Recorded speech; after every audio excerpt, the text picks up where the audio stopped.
So this is not going to be a very flattering video. I am not wearing any makeup. I put on earrings because I thought I was about to go out, and now I'm going to take them off because I decided not to because I'm not in the mood. This like overhead lighting is really unflattering, and my eyes look really baggy, and my skin's really bad right now. So now that I'm done self-deprecating, we can move on. So I made a tweet a while ago that I wanted to start doing more videos with mental health as the theme, and I wanted to you know, ask you guys what you'd specifically like to see a video on, and I got a response that wanted me to talk about having mental illness when you're in a relationship. I don't remember the exact wording, but that was about it, which is a really crazy and deep subject that I could talk about forever, and I have so much like personal connection to that I don't even really know where to start.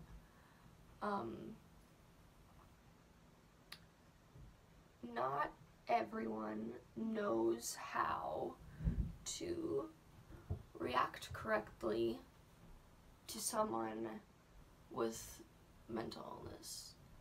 I'm talking from my personal experience as being someone with borderline, but like there's also so many other mental illnesses that people, you know, suffer with, and not everyone's gonna know what to do, and you can't expect everyone to know what to do. It's hard, and I do it all the time with my boyfriend Mikey. Like, he's great, and I've never had someone try so hard to learn how to work with me when I need him to, but everyone slips up, you know, and it's, at the time I'm like, you just have to do this. This is what you need to do to make me feel better and have me not freak out.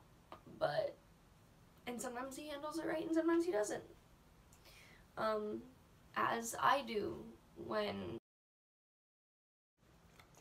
Let me just backtrack and say that I have a lot of memory and communication problems, and I guess they're just things that I struggle with. I don't know if they're problems, but I get kind of spacey and lose track, so this is going to be a little bit rambly, but I think that there will be some people that can understand that and understand what I'm trying to say. So I've been in about 4 serious relationships, including Mikey. For the first, like, the 3 before Mikey, some were good people, some weren't great people, and none of them really understood how to react to someone who had a mental illness, which I can sympathize with, and I also myself wasn't in touch with my mental illness at the time, so like I was trying to get help, but I wasn't really, and I didn't know what was up, and I wasn't on medication, so that must have been really hard to be around, and I can sympathize with that. But I think the important thing to realize that you need from a partner when you have mental illness is the willingness to try and to not demonize you.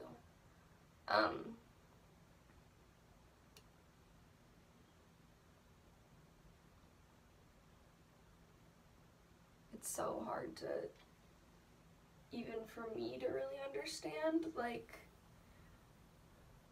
how a partner can be supportive and then how they can do it wrong. But having someone like Mikey as a boyfriend now is just like such a night and day difference of like, this person is really changing for me. And helping me change and watching me change and, you know, congratulating me and telling me he's proud of my progress. You don't need someone who's just gonna point out everything negative. I guess I'll talk about my past boyfriends anonymously, but my first one, I was about 17 and 18, and he was pretty abusive. I'm not really gonna get into that very much, but I remember him just telling me I'm crazy, I'm lazy, I'm never gonna do anything. I would be like having like panic attacks and like begging him to like help me, and he'd just be like, no, you're crazy, which is just not helpful in any way. And I don't know, just really unsensitive to someone who is incredibly sensitive. I don't know. Also at that time, I just didn't know what was up. It was when I was first really coming to grips with the fact that I might be mentally ill, so it was a wild time, and I didn't have the greatest partner to help me along with it, but oh well. My next partner was more understanding of my mental illness because I believe he struggles with some himself, but he was very wrapped up in how much I affected him, and it was a lot of like two people with mental illnesses that aren't really doing much about it, like bouncing off of each other, and it was just very unhealthy. He had a lot of anger problems and really allowed my depression to bring him down so much that he could blame everything that he wasn't succeeding at on me. It turned into a lot of gaslighting and me being seen as the crazy one, when really I just needed people to care about me enough to figure out that I probably needed help at that time. I hope that I'm touching on what this person wanted to talk about, because I'm just talking about my experience with relationships and mental health. But I remember, I guess I'm gonna go on to the next guy. My next boyfriend was very, very neurotypical. I don't think that he had ever really even struggled with depression before. I don't think that he'd ever really had a friend with a mental illness before. And again, now, being where I'm at, I sympathize with him, that I put him through some tricky stuff. But he was not willing to step up and grow with me, because even though I am the one with the mental illness in a relationship, it's never just that person's fault if there's problems. It's how the neurotypical person reacts, it's how you react to their reaction. It's never even mostly my fault. Like, that's something that I'm still coming to grips with, because like Mikey and I, yeah, of course we get into arguments, and it's really easy for me to blame myself for them and be like, yep, I'm the one who's crazy. And it's easy for him, I'm sure, to be like, yeah, she has a mental illness, so therefore I don't need to think about what I'm doing wrong because I'm neurotypical, therefore my brain is working correctly. Because you're never gonna grow in a relationship that way. I also think that with the boyfriend I was just talking about, he was very against me taking medication when I finally realized I did need help, and it really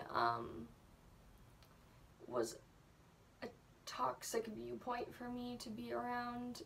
It made me like resist getting help for a long time instead of making decisions for myself.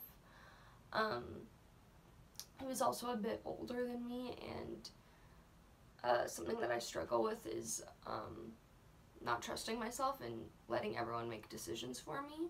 So I think that he kind of picked up on that, and we just, like, our relationship was a lot of him telling me how to handle my mental illness.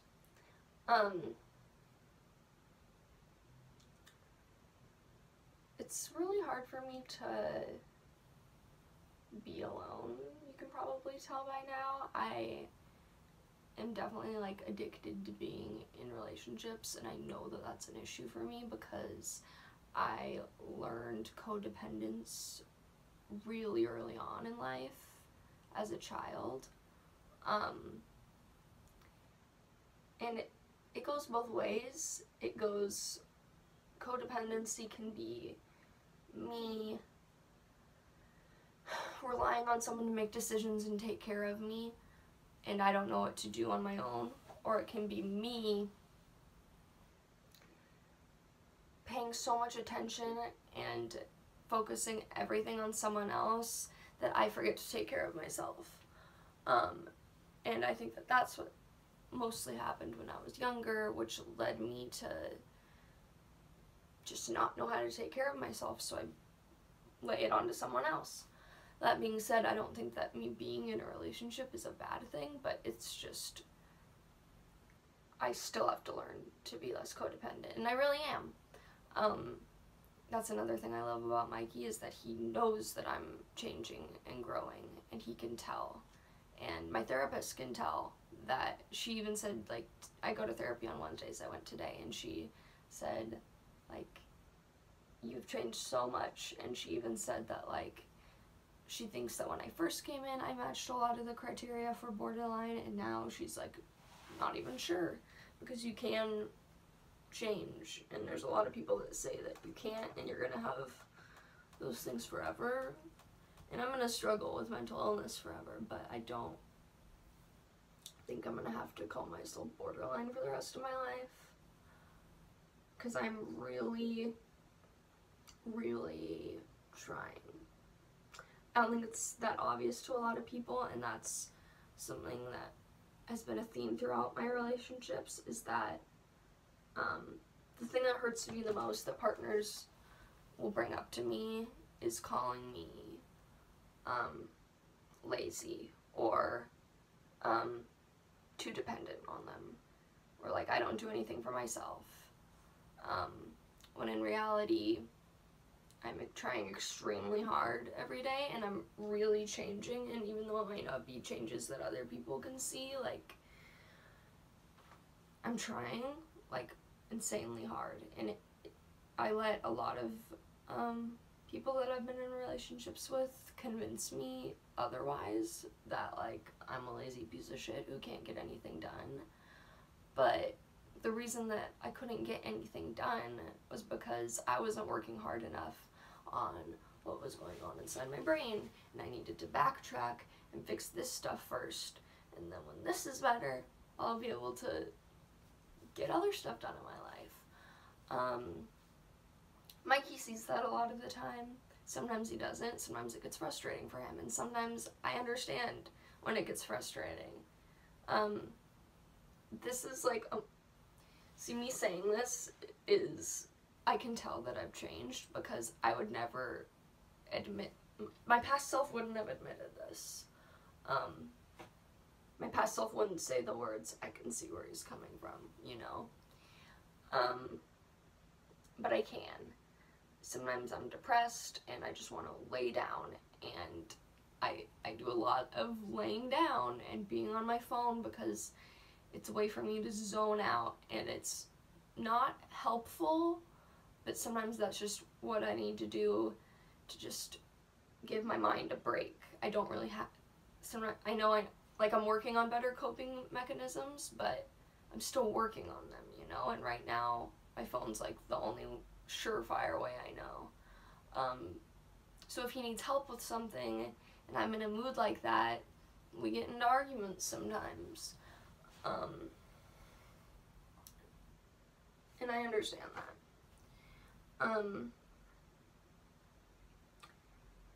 I guess, let me see. I want to be able to give you guys like tips from either end. For people who are dating people with mental illness, for like the people in Mikey's position, in my, like from my viewpoint, I'd say patience is so important. If the person that you love is going through something mentally, or if they just have struggled with a mental illness, they need to not feel rushed, they need to not feel demonized, they need to feel loved the way they are, and you just need to show them that you love them how they are and you want them to feel better. That's the only reason. Not that you're gonna love them more when they feel better, but that you'll love when they feel better. Patience is important. Just like taking a breath and realizing that, like,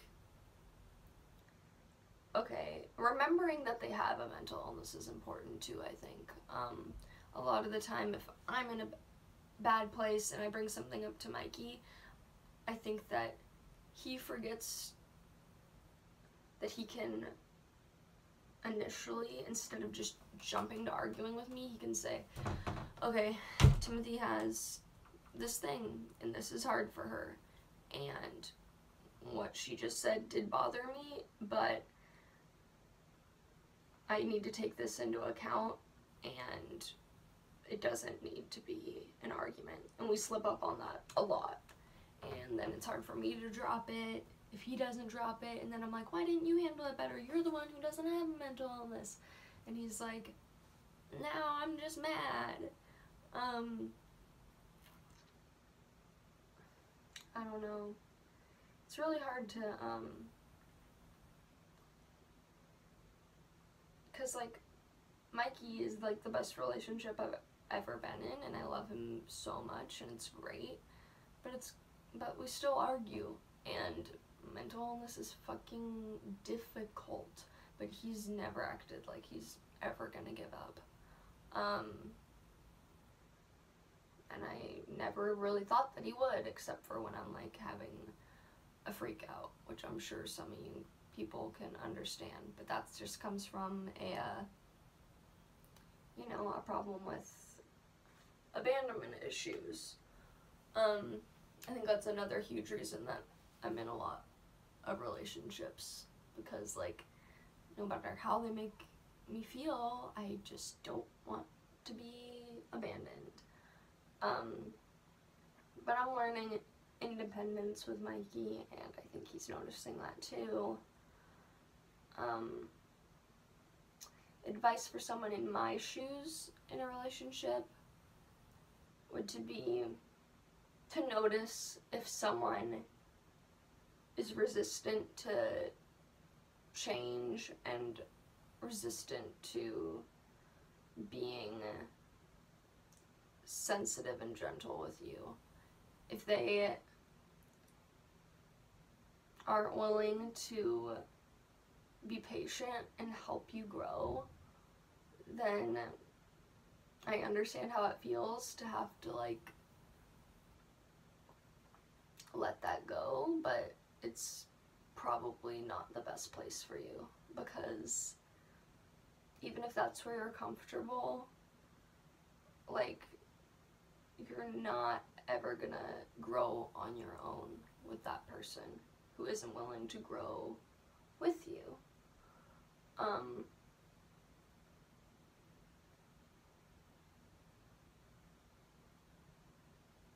I guess I'd also say, this is actually so important because my therapist used to talk to me about this, and I think that I've gotten a lot better with it, but something that I used to do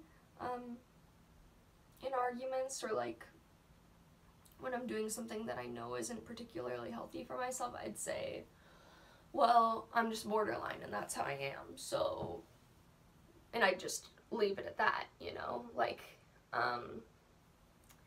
if Mikey used to go on tour, and if he wasn't texting me back, I'd get really upset, and I know that it's irrational, but I'd get really upset, and I wouldn't be able to calm down, and I'd like think about calming down even, you know, but then I'd be like, Mikey, I'm borderline, and you know that, so that means you need to cater to all of my needs so that I don't freak out, which isn't fair.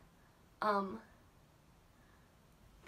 really learned that the only way that I can grow, and these really are like the hardest situations, but the only way I can grow is when I feel myself wanting to say that, like, this is just how it is. That means that that is something I need to work on. And that means that right then I can practice changing that. And then it doesn't have to be just how I am. Also, I guess some advice I'd give someone in my shoes would be to just also be patient with the other person, because everyone is gonna slip up, and it's just knowing if they just messed up and really do care and do want to change, or if they are resistant and if they're saying this is just how I am, because neurotypical people can grow too, you know? It's not like their brain is perfect and they have all the answers. That seemed insanely rambly, and I've been talking for like 20 minutes now, but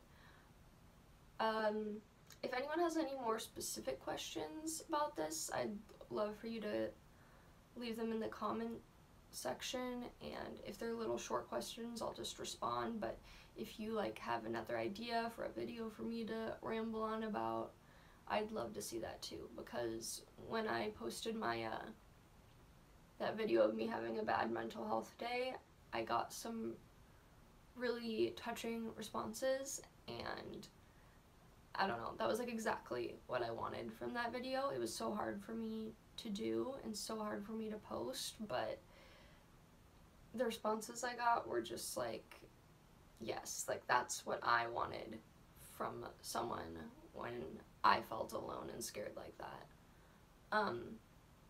So I want to be able to help, and I'm here. But yeah, let me know, please. Bye, love ya.